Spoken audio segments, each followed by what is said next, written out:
Hi, Tanya Howard, the principal at Thurgood Marshall Elementary School, where our motto is be all you can be at TME. And that sometimes can be a challenge for our students. We simply said, a student can't focus on being a student if their family is at risk of losing their home, if their electricity is disconnected, and if they don't have clean, well-fitting clothes, or if they're hungry. They don't have beds. They sleep on a sleeping bag, and sometimes they share it. They sleep with a sibling in the same bed, but the sibling's a bedwetter. I mean, they just have the most amazing things that happen to them that you never even think could be. It's much more than, giving them a breakfast and a lunch because they're hungry. We have kids that maybe don't have electricity for weeks at a time because they can't pay the bill. We have kids that are very transient, and we might only have them for 2 weeks because they're technically homeless and they're just living with an aunt until their mom and dad can get back on their feet and find a more permanent place to stay. I think most people probably don't know that my kids play the role of their parents a lot, that they're the mom and dad to a lot of their siblings, that they cook and clean and wake up in the morning, get little brothers and little sisters ready, and they really have to take on a lot of adult roles, and that's hard to do, and then come back to school and be expected to be a kid, and they have a hard time switching between the two, and that's kind of what we're here to do, is just allow them opportunity to be a kid. But I think a lot of people don't understand exactly what's expected of them at home. The federally established poverty line is income of about $22,000 a year for a family of 4.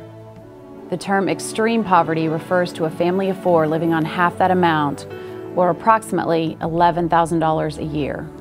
You really can't compare kids who are in a stable environment to at-risk kids, because before you can even begin to learn, you have to have your feet on the ground, you have to be stable, you have to know how you're going to eat, you have to know where you're going to sleep. And if you don't know these things, how can you even worry about how to add or what's important about science when your most important things are just how are you going to get through the day and how are you going to get through tomorrow. I have bought shoes, I have bought socks and underwear, coats,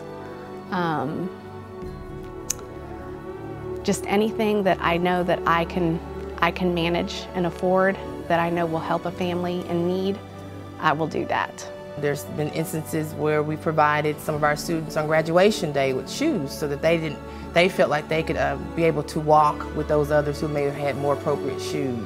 So that they understand that they're valuable and that they're worth something to not just the people that are here at the school building, but by people in this world. The Family Shade Tree is about stabilizing students and their families so that they continue to have an opportunity for continuous education and that they don't have to worry about life's challenges and they can focus on learning in school. I know the ample amount of support that's needed. They need someone really at times to get down and dirty in the trenches with them, who maybe looks like them, who's had or shared the same experiences as them, and I feel like that's me. I've been in their same situation. They want to learn about everything because they know so little when they come here.